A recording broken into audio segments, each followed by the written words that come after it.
Every summer I have the opportunity to go back home to visit my family. During my visit, I inevitably have the privilege of going to some of my nephew's t-ball games. They are always very fun and entertaining to watch, and occasionally even provide the opportunity for some reflection. One observation that I find interesting is that the parents are typically far more competitive regarding the outcome of the game than their 5- and 6-year-old children. The kids are out there having fun and want to do well when they get their chance. But interestingly enough, they generally have no idea what the score is. In fact, it always cracks me up when on the way home from the diamond, my 5-year-old nephew will very casually and innocently ask whether or not his team won the game. Whereas I guarantee you the parents of the kids know who won the game. In the world of sports, being competitive or competing hard is extolled as a kind of supreme virtue and defining characteristic of an athlete.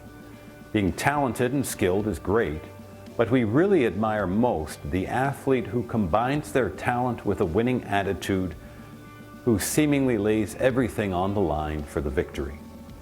I don't intend any of this as a criticism against competition or against being competitive, but rather to point out that perhaps we should be asking ourselves the question, what should I be competitive about?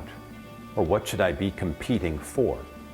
It is nice to be able to hit and field a ball well, but ultimately it is a relatively meaningless and arbitrary skill in the grand scheme of things.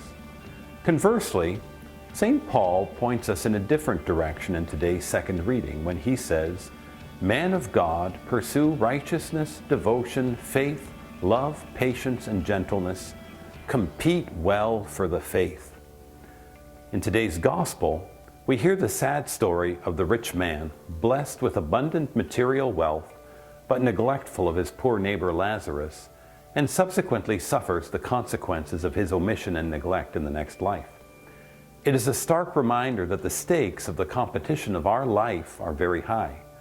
Choosing to live in righteousness, love, patience, and gentleness is a great victory over sin and selfishness, and carries with it a continuation in the next life of being fully immersed in the love of God for all eternity.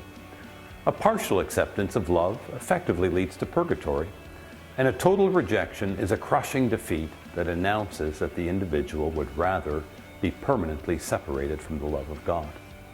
The lesson for us this week is simple. It is fine and good to be competitive, but we should compete for what is most important. Compete for the faith. Compete for your salvation. Compete for the salvation of others. Compete to overcome sin and evil.